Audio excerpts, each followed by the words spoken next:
The envelope arrived on a Tuesday, crisp and expensive against Sarah's chipped kitchen counter. Her mother's trembling hands had already opened it before Sarah came home from her double shift at the diner. "We have 48 hours, her mother whispered, dark eyes wet with tears. "Someone bought our debt, all of it, the hospital bills, the mortgage, everything." Sarah's stomach dropped. 6 months ago, her father's cancer treatment had drained everything. Then he died anyway, leaving them with nothing but memories and numbers that kept growing in collections notices. "Who?" Sarah asked, though dread was already creeping up her spine. Her mother handed her the letter. At the bottom, stamped in sharp black ink, Gin Holdings, LLC. The name hit her like a physical blow. Gin, it couldn't be. Except she knew exactly one Gin, with enough money to buy someone's debt like it was a cup of coffee. Jin Woo. The boy who'd made her middle school years hell. The Korean transfer student who'd taken one look at her rich brown skin, her second-hand clothes, her quiet nature, and decided she was his favorite target. He'd mocked her accent when she read aloud in English class, tripped her in hallways. Once, he dumped chocolate milk on her science project the day it was due, laughing as 3 months of work dissolved into brown sludge. Then his family moved back to Seoul when they were 15, and Sarah had spent a decade trying to forget he existed. 48 hours until what? Sarah asked, her voice steadier than she felt. Until we meet with the new creditor, tomorrow night, 8 p.m. Her mother's hands shook. Baby, I don't understand. Why would someone buy our debt? What do they want? Sarah knew. Somewhere in her gut, beneath the fear and confusion, she knew this was him. And Jin Woo always wanted something. The address led to a restaurant Sarah couldn't have afforded in 3 lifetimes. The hostess barely glanced at her worn coat before escorting her to a private room in the back. Her mother had been too sick with worry to come, high blood pressure spiking dangerously. Sarah had come alone. She should have been prepared. She'd spent all night imagining this moment. But when the door slid open and she saw him, preparation meant nothing. Jin Woo sat at the head of a low table, and the years had been criminally kind to him. Sharp jawline, dark eyes that held secrets, black hair styled with careless precision. He wore a suit that probably cost more than her car, and when he looked up at her, his expression was unreadable. Sarah, her name in his mouth felt wrong, intimate. Sit. It wasn't a request. She sat back straight, meeting his gaze even though her heart hammered. Why are you doing this? A ghost of a smile touched his lips. No small talk. No, how have you been, Jin Woo? You bought my family's debt. You summoned me here. I think we're past small talk. Something flickered in his eyes, approval maybe. He poured tea with practiced grace, slid a cup toward her. I've done well for myself since we last saw each other. Bullying didn't work out as a career path. His hand paused midair. Then he laughed, and the sound was darker than she remembered. You always had that sharp tongue. You just hid it back then. I was 13 and you were cruel. I was. No defensiveness, no excuses, just acknowledgement. I was an angry kid in a foreign country, lashing out at someone who seemed even more vulnerable than I felt. It doesn't excuse anything. Sarah blinked. An apology was the last thing she'd expected. It disarmed her more than threats would have. Your father passed, Jin Woo continued, and now his voice held something softer. 6 months ago, pancreatic cancer. Ice flooded her veins. How do you know that? I make it my business to know things. He leaned back, studying her. You've been working 2 jobs. Your mother's blood pressure is getting worse. You're 3 months from losing the house. Stop, Sarah's hands clenched into fists. Stop acting like you know my life. What do you want? You. The single word hung between them like a blade. Sarah's breath caught. Excuse me. Jin Woo set down his tea with deliberate care. Your debt totals $847,000. I'll erase all of it. Every penny. Your mother keeps the house, her medical care is covered, and you'll never hear from another creditor again. It was too good, too perfect. In exchange for what? His dark eyes locked onto hers, and Sarah saw something dangerous swimming in their depths. something that made her skin prickle with awareness. "In exchange," Jinwoo said quietly, "you come work for me. 1 year, you live where I tell you, go where I tell you, do what I tell you to do." "That's insane." "That's the offer." "You want to own me, like property?" Anger surged hot and bright. "I'm not one of your business acquisitions, Jinwoo." "No," he stood, moving around the table with predatory grace until he was close enough that she could smell his cologne, something expensive and dark. "You're something far more valuable." Sarah forced herself not to lean back, not to show fear. "Which is?" Jinwoo smiled, and it was beautiful and terrifying. "The only person who ever looked at me like I was human instead of useful. Even when I was making your life miserable, you never looked at me with fear, just disappointment." Her breath stalled. "You're insane." "Possibly." He pulled something from his pocket, a contract already prepared. "But I'm also your only option. Sign this and your mother is safe. Refuse, and in 3 weeks you're homeless." Sarah stared at the papers, her mind racing. This was wrong, manipulative, probably illegal. But her mother's face flashed through her mind. Those trembling hands, that fear. "What exactly would I be doing for you?" she asked carefully. Jinwoo's smile widened. "That depends entirely on how the next year goes." He leaned down, close enough that his breath ghosted across her ear. "Sign the contract, Sarah. I promise you it'll be the most interesting year of your life." Sarah signed the contract at 2 a.m., sitting at her kitchen table with a glass of wine she didn't drink. Her mother was asleep upstairs, blood pressure finally stable after Sarah had lied and said everything was handled, that a charity had stepped in. The lie tasted like ash. By dawn, a moving truck arrived. Men in black suits, Jinwoo's people, she assumed, packed her things with military efficiency. They were polite, distant, and completely ignored her questions. "Where am I going?" she asked the one who seemed in charge. "Mr. Jin will explain everything." His English was accented, his expression blank. 3 hours later, Sarah stood in front of a penthouse in the most expensive part of the city, her 2 suitcases feeling pathetic against the gleaming lobby. The elevator required a key card. Of course it did. Jinwoo was waiting when the doors opened directly into the apartment. "Welcome home," he said. The space was modern, minimalist, and nothing like what she'd expected. Books lined one wall, actual books, worn and read. A window overlooked the city, but there were curtains, plants, signs of actual life. "This is your place?" Sarah asked. "Ours for the next year," he gestured to a hallway. "Your room is the second door. You have your own bathroom. There's a study if you need to work." "Work on what? You still haven't told me what this job actually is." Jinwoo's expression shuddered. "Tonight, you'll find out. For now, rest. Someone will bring you appropriate clothing." Appropriate for what? But he was already walking away, phone to his ear, speaking rapid Korean. The dress arrived at 6 p.m. Sarah stared at it like it might bite her. Black silk, elegant, probably worth more than her entire wardrobe combined. With it came shoes, jewelry, a note in sharp handwriting, "Wear this. Be ready by 8. JW. She should refuse, should demand answers. Instead, she showered, did her makeup, and slipped into the dress. It fit perfectly, hugging her curves, making her rich brown skin glow against the dark fabric. She barely recognized herself. Jinwoo's reaction when she emerged was subtle, just a slight pause, his eyes tracking over her before he nodded once. "Beautiful," he said, like he was commenting on the weather. "Where are we going?" "A party," he offered his arm. "Stay close to me, don't speak unless spoken to, and if anyone asks, you're my girlfriend." Sarah's stomach flipped. "You're what?" "My girlfriend." His voice was matter-of-fact. "It's simpler than explaining the truth." "Which is?" His smile was cold. "That your payment for a debt." The words stung more than they should have. Sarah pulled away from his offered arm. "I'm not playing pretend relationship games with you, Jinwoo. You signed a contract that says otherwise." He caught her wrist gently but firmly. I need you tonight, Sarah. People I do business with expect certain appearances.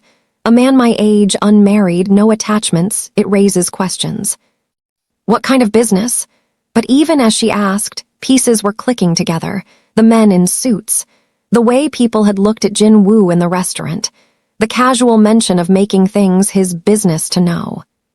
Jin Woo's eyes darkened, the kind where appearances matter more than truth. The party was in a private club that didn't have a name on the door. Inside, men in expensive suits conducted conversations that stopped when Jin Woo entered. Women dripped in diamonds assessed Sarah with calculating eyes. Jin Woo's hand settled on her lower back, possessive and warm through the silk. Smile, he murmured. You're supposed to be enjoying yourself. Hard to enjoy being property, she whispered back. His fingers tightened briefly. You're not property, you're protection. Before she could ask what that meant, a woman approached. She was stunning, Korean elegant with eyes like chips of ice. Jin Woo, her voice dripped honey and poison. I heard rumors you'd finally found someone. I didn't believe them. Min Jai, Jin Woo's tone was polite, distant. This is Sarah. Min Jai's gaze raked over Sarah dismissively. How exotic. Tell me, does she speak? Sarah felt Jin Woo tense beside her. Before he could respond, she smiled sweetly. I speak 3 languages, actually. How many do you speak beyond cruelty? Min Jai's eyes flashed. Jin Woo coughed. Was that a laugh? If you'll excuse us, he said smoothly, guiding Sarah away. Once they were alone near the bar, he leaned close. I thought I said don't speak unless spoken to. She spoke to me, I responded. Min Jai is the daughter of a very dangerous man. Then maybe she should learn manners. Sarah grabbed a champagne flute from a passing waiter. You want me to play girlfriend? Fine, but I won't be disrespected. Something shifted in Jin Woo's expression. Respect, maybe, or something more dangerous. You've changed, he said quietly. You spent years trying to make me small. I decided to stop letting people do that. She met his eyes. Even you. The air between them crackled with tension. For a moment, Sarah thought he might kiss her, and worse, part of her wanted him to. Then gunshots shattered the moment. People screamed. Glass exploded. Jin Woo moved with terrifying speed, pulling Sarah behind the bar as bullets tore through the space where they'd been standing. Stay down, he commanded, producing a gun from somewhere Sarah didn't want to think about. Oh my God, oh my God. Sarah's heart was trying to escape her chest. What is happening? My past catching up. Jin Woo's voice was eerily calm. He fired twice over the bar, precise, controlled shots. I told you this was complicated. Men in masks flooded the room. Jin Woo's people engaged them, and suddenly the elegant party became a war zone. We need to move, Jin Woo said. When I say run, you run for the kitchen exit. Don't look back. I'm not leaving you. You don't have a choice. His eyes met hers, and for the first time, Sarah saw fear in them. Not for himself, for her. This is my world, Sarah. Violent, dangerous, and you just became a target by standing next to me. Then why bring me here? Because I'm a selfish bastard who wanted. He shook his head. Run, now. Sarah ran. She burst through the kitchen, heart pounding, staff screaming around her. Behind her, she heard more gunfire, shouts in Korean and English. She made it to an alley when hands grabbed her from behind. A cloth covered her mouth and nose, sweet chemical smell making her head spin. The last thing she saw before darkness took her was a man's face, scarred and smiling. Jin Woo's new toy, he said in accented English. Perfect. Sarah woke in a room she didn't recognize. Concrete walls, one light bulb, her head throbbed. And sitting across from her, very much alive and looking murderous, was Jin Woo. Except his hands were zip-tied behind his back, blood trickling from a cut on his temple. You're awake, he said flatly. Good. Where are we? Sarah's voice cracked. Before Jin Woo could answer, a door opened. A man entered, older Korean, with eyes that held nothing but cold calculation. Good evening, he said pleasantly. My name is Kang, and we need to discuss Jinwoo's debt to me." He smiled at Sarah. "A debt that, coincidentally, also involves buying certain financial obligations. Your family's, for instance." Sarah's blood turned to ice. Kang pulled out a knife, spinning it casually. "So here's what's going to happen. Jinwoo is going to give me what I want, and if he doesn't—" The knife pointed at Sarah. "Well, I've found people are much more cooperative when someone they care about is at risk." Jinwoo's voice was dead calm. "Touch her, and I'll kill everyone you've ever loved." Kang laughed, still so dramatic. He leaned close to Sarah. "Did he tell you what he really does, who he really is?" "Don't," Jinwoo warned. But Kang smiled. "Jinwoo isn't just wealthy, dear Sarah. He's the heir to one of Seoul's most powerful crime families, and the debt he owes me." He traced the knife along Sarah's cheek, gentle as a lover. "It's paid in blood." Sarah's mind reeled. Crime family, blood debt. Every piece of the puzzle she'd been missing suddenly clicked into horrifying place. "You're mafia," she whispered, staring at Jinwoo. His jaw tightened. "It's more complicated than that." "Is it?" Kang circled them like a shark. "Your grandfather built an empire on corpses. Your father expanded it. And you, Jinwoo, you're supposed to inherit it all. Except you've been trying to go legitimate, haven't you? Clean money, legal businesses." He spat on the ground. "Coward." "Adaptation isn't cowardice," Jinwoo said coldly. "It's survival." "It's betrayal." Kang's knife pressed harder against Sarah's skin. She felt a warm trickle of blood. "You owe me $3 million and 6 dead soldiers from the warehouse raid last year. Your people killed mine. That's a debt that doesn't get paid with clean money." Sarah's breath came short and fast. This was insane. She'd signed a contract with a crime lord. She'd been sleeping down the hall from a killer. Except when she looked at Jinwoo, she didn't see a monster. She saw the boy who'd apologized for his cruelty. The man who'd said she made him feel human. "Let her go," Jinwoo said quietly. "This is between us." "No," Kang smiled. "This is better. I've spent months trying to figure out your weakness. Money doesn't work, you have plenty. Threats to your life don't work, you're too arrogant. But her—" He grabbed Sarah's hair, yanking her head back. "I saw how you looked at her at the party, how you covered her body with yours when the shooting started. She's your weakness now." "You're wrong," Jinwoo said, but his voice wavered. Sarah made a decision. Maybe it was stupid. Maybe she'd regret it. But sitting here terrified and helpless wasn't who she was anymore. She slammed her head backward into Kang's face. Cartilage crunched. He screamed, releasing her. Sarah dove sideways as Jinwoo surged to his feet despite his bound hands, driving his shoulder into Kang's gut like a battering ram. They went down in a tangle. The knife clattered away. Sarah scrambled for it, her fingers closing around the handle just as the door burst open. More men, Kang's people, guns drawn. "Don't move," one shouted.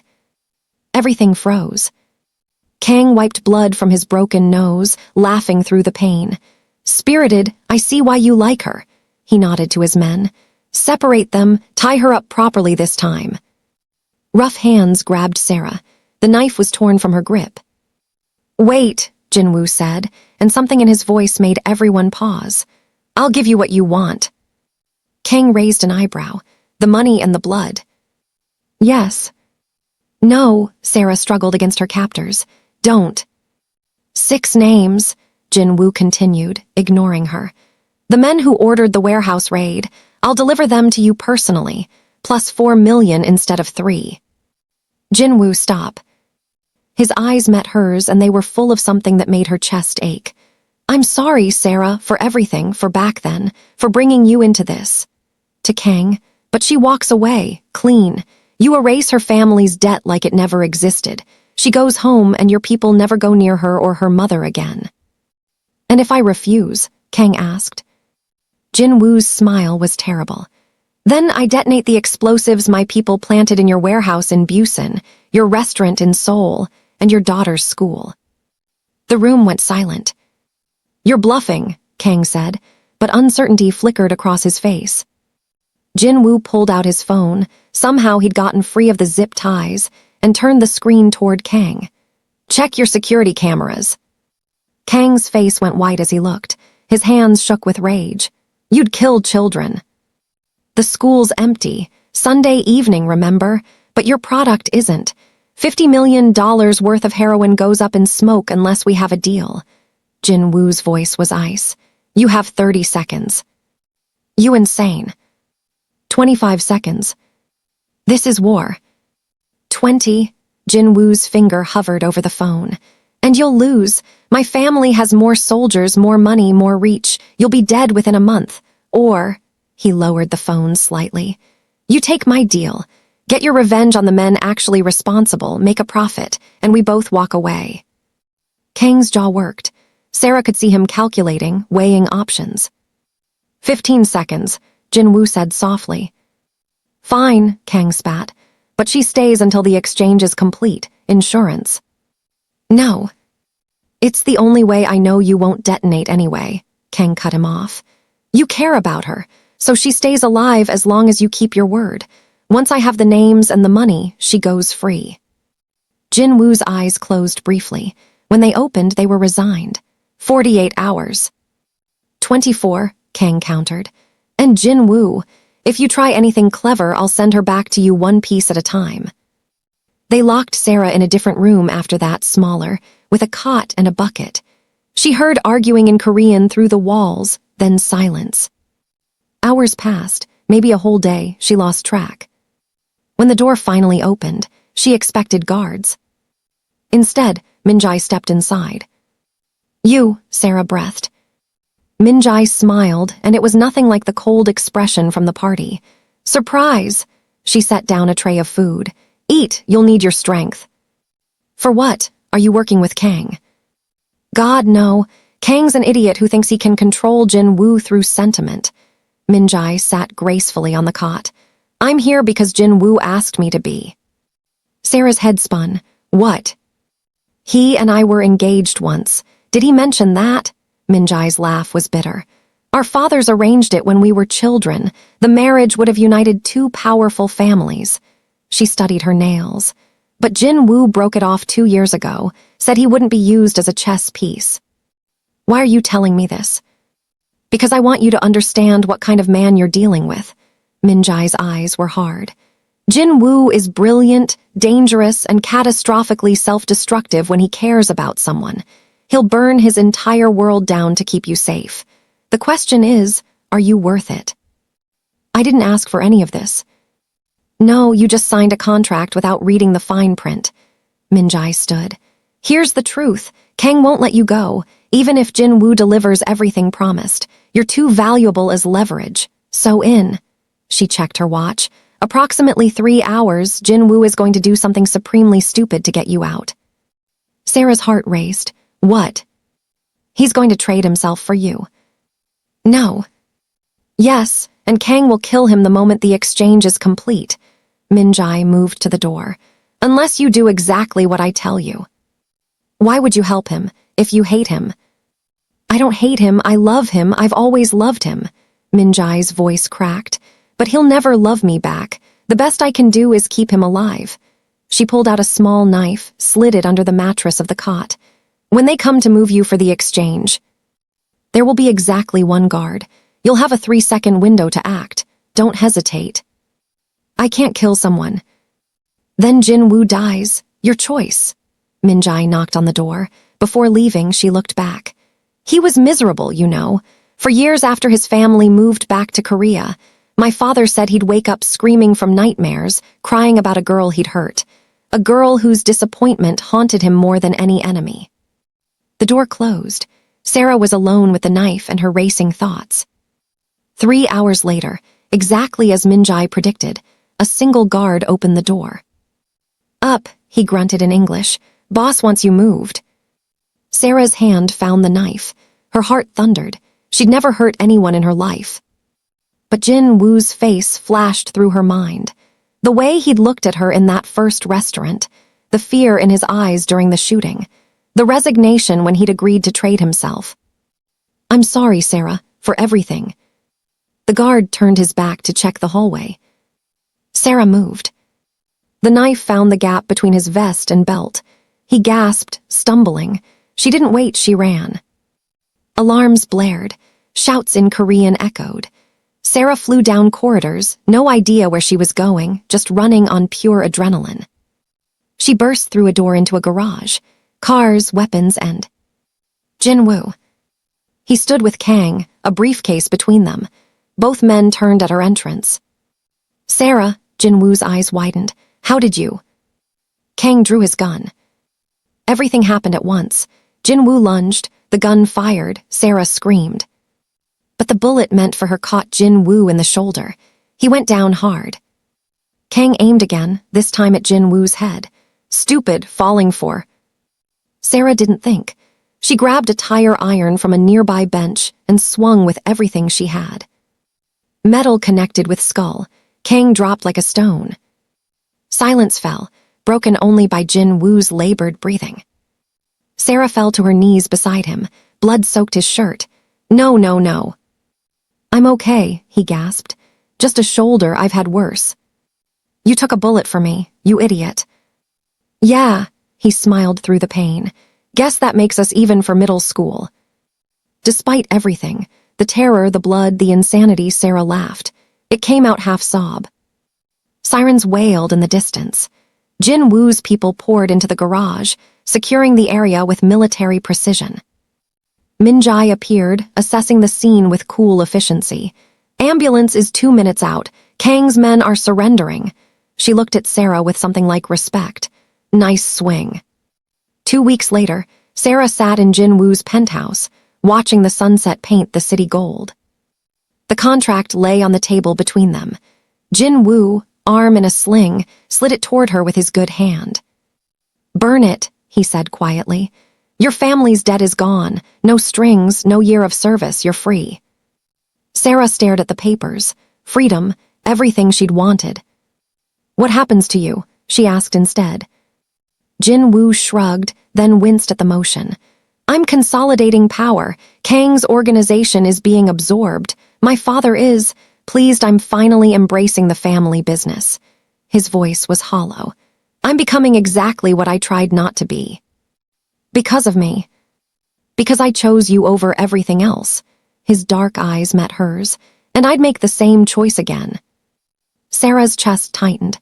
I should hate you for the bullying, for manipulating me into this, for the danger. You should, he agreed. But I don't. She picked up the contract. I also don't burn this. Jin-woo froze. Sarah. 6 more months, she said firmly. Not as property, as a partner. You need someone who isn't afraid to tell you when you're being an idiot. Someone who sees you as human. She smiled. Consider it payment for saving my life. I'm the one who endangered it. Then you have 6 months to make it up to me. Sarah stood, holding out her hand. Deal. Jin-woo stared at her offered hand like it was a miracle. Slowly, he took it. Deal, he whispered. As their fingers intertwined, Sarah's phone buzzed. A text from an unknown number. He'll destroy you or save you. Maybe both, be careful. Sarah deleted it, tucked her phone away, and chose to stay in the dangerous, complicated, impossible situation. Because Jin-woo was right about one thing, this was definitely the most interesting year of her life. And it was far from over.